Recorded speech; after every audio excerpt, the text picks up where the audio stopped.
Hi new moms, welcome back to my channel.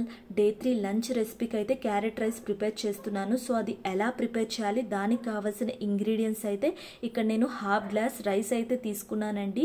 అలాగే పెద్ద size carrot కూడా తీసుకున్నాను. ఫస్ట్ రైస్ అయితే ప్రాపర్గా వాష్ చేశానండి. ఒక 2 టైమ్స్ వాష్ చేశాక ఫ్రెష్ వాటర్ అయితే యాడ్ చేశానండి. ఒక 4 గ్లాసెస్ వాటర్ యాడ్ చేసి లిడ్ పెట్టేసి ఒక 2 అవర్స్ అయితే సోక్ చేశానండి.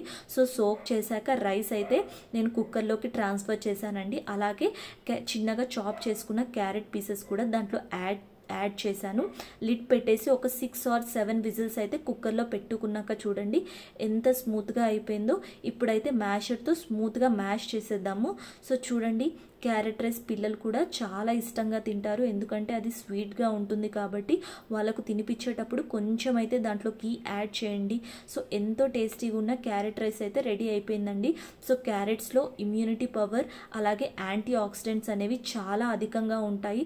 సో ఇలాంటి ఫుడ్స్ అయితే పిల్లలకి డెఫినెట్గా పెట్టండి. సో నా ఛానల్ అయితే సబ్స్క్రైబ్ చేసుకోండి. Thank you.